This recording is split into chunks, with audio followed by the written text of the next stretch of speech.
వచ్చిర్రా friends.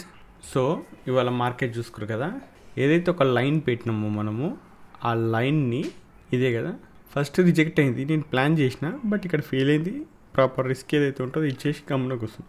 తర్వాత దీని మీదకి పోయి దీని మీద బుల్లిసెస్ సస్టైన్ అవుతుంది. ఓకే, ఎందుకు అంటే మార్కెట్ రివర్సల్ తీసుకుందని అనుకుంటున్నా. ఎందుకంటే ఈ రేంజ్ ఏదైతే ఉందో ఇది దాని కింద, ఇది ఒకసారి దీని మీదకి వెళ్ళిపోయితే ఈ రేంజ్లో ఉన్న ఎస్ఎల్ అన్నీ వెళ్ళిపోతాయి. కొంచెం స్పీడ్గా వెళ్ళిపోవచ్చు, దీని మీద కింద కాదు మీద.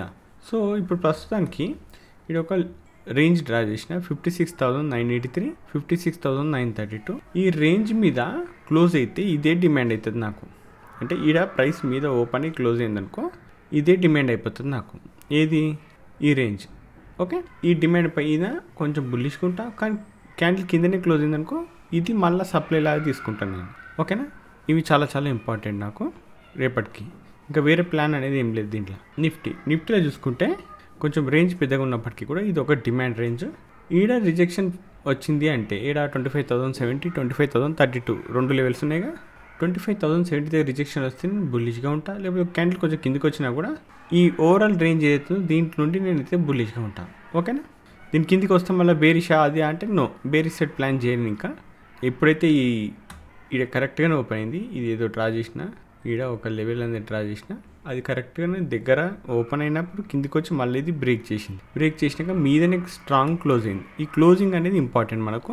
అందుకే రేపు నేను బుల్లిష్గా ఉంటాను నేను కొంచెం. ఓకే, బేరిసే ట్రై చేసినా కానీ రాలేదు, అది ఫెయిల్ అయిపోయింది. క్లియర్? సిమిలర్గానే సెన్సెక్స్లో కూడా ఒక డిమాండ్ అనేది ఉంది. రేపు ఈ డిమాండ్ పైన ఏదైతే 82,142 ఉందో ఈడ రిజెక్షన్ వస్తే ఇక్కడ నుండి కొంచెం బుల్లిష్కుంటా, రిజెక్షన్ పర్ఫెక్ట్గా వస్తేనే ఒక లోపలికి వచ్చినా కూడా నేను ఈ రేంజ్ మొత్తం డిమాండ్గానే తీసుకుంటా. దీని లోపల ఎక్కడైనా కూడా రిజెక్షన్ అనేది రావచ్చు.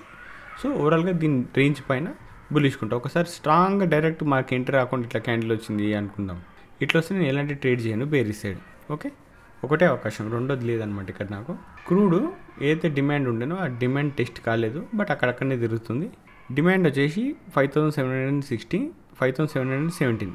ఓకే, ఇక్కడ నుండే ప్రైస్ అనేది ఎగిరింది కాబట్టి మళ్ళీ ఇది టెస్ట్ చేసి ఇక్కడ నుండే బుల్లిష్ సైడ్ పోయే అవకాశాలు ఉంటాయి కాబట్టి నేను ఆ డిమాండ్ అనేది డ్రా చేసిన. చూద్దాం ఇది ఎంతవరకు వస్తుంది లేదు అనేది చెక్ చేయాలి ఇంకా. ఫైన్. న్యాచురల్ గ్యాస్ ఇప్పుడు కొంచెం ఇది రిజెక్షన్ వచ్చింది అనుకో కొంచెం డౌన్కి వచ్చే ఛాన్స్ కనబడుతుంది. ఎందుకంటే ఇలాంటి కంటిన్యూగా 2-3 క్యాండిల్ వస్తాయా, క్యాండిల్ వచ్చినప్పుడు ఒక్క రిజెక్షన్ వస్తే ఆ రిజెక్షన్ కవర్ చేసేస్తుంది. మళ్ళీ ఇది కవర్ చేసేయడంతో కాకుండా డిమాండ్ దగ్గరకు వచ్చింది కదా, డిమాండ్ 288, 286 అనేది ఉంది. ఈ డిమాండ్ ట్రిగ్గర్ అయ్యి ఇక్కడ నుండి కొంచెం బుల్లిష్ అయితే ఉంటాను నేను. ఓకే, ఆల్రెడీ ఇది కూడా డిమాండే, బట్ దాని కింద ఇంకో డిమాండ్ ఉంటే నేను కిందిదే తీసుకుంటాను అనమాట. అది ఇంకా పవర్ఫుల్ అయిపోతుంది, ఇది ఫెయిల్ అయితే పైనది. క్లియర్? ఓకే, ఇక్కడ ఒక రిజెక్షన్ ఏరియా ఉంది సిల్వర్ మైక్రోలో, అది 1,13,325.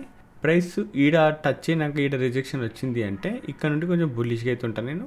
కొంచెం పైకి చూస్తా, ఒకవేళ అది పని చేస్తుంది లేదు అనేది రిజెక్షన్ని బేస్ చేసుకొని ప్లాన్ చేస్తా. ఆ రిజెక్షన్ క్యాండిల్ రిస్క్ ఉంటుంది. రిస్క్ మనకి ఇప్పుడు నిఫ్టీలో కూడా రిజెక్షన్ అయిందని నేను సెల్లింగ్ ప్లాన్ చేసిన, అంటే బేరిష్ సైడ్ చేసినా కూడా అది ఎస్ఎల్ హిట్ అయింది. సేమ్ ఇక్కడ కూడా ఎస్ఎల్ హిట్ అయ్యే అవకాశం ఉంటుంది కాబట్టి ప్రాపర్ రిస్క్ మేనేజ్మెంట్ అనేది ఉంటుంది. క్లియర్? ఫైన్.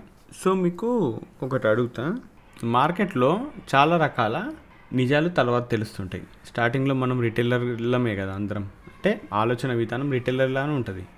కానీ రాను అది మార్చుకుంటే మనం రిటైలర్లం అయినప్పటికీ కూడా మార్కెట్లో ఉండొచ్చు అనమాట. So main mind set game ఉంటుంది. సరే, ఈ మైండ్ సెట్ గేమ్ తర్వాత కదా. సో స్టార్టింగ్లో వచ్చినప్పుడు అందరూ బిగినర్సే కాబట్టి ఈ బిగినింగ్ స్టేజ్లో మిస్టేక్స్ చాలా చేస్తుంటాం. ఏది చూస్తే అది వాడుతుంటాం కదా. సో ఏదో ఒకటి వాడతాము, కొంతకాలానికి మనకు అది ఇట్లా కాదు ఇట్లా అని తెలుస్తుంది. అలాంటి మీకు తెలిసిన పెద్ద అబద్ధం ఏంది మార్కెట్లో చెప్పండి. ఓకే, నేను కూడా చెప్తా, రేపు దీని గురించి డిస్కషన్ చేద్దాం. క్లియర్? ఫైన్. సో ఫ్రెండ్స్, ఈ వీడియోలో మాత్రం ఇంతే. మళ్ళీ రేపటి వీడియోలో మళ్ళీ కలుసుకుందాం. అంతవరకు ఉంటాను. బాయ్.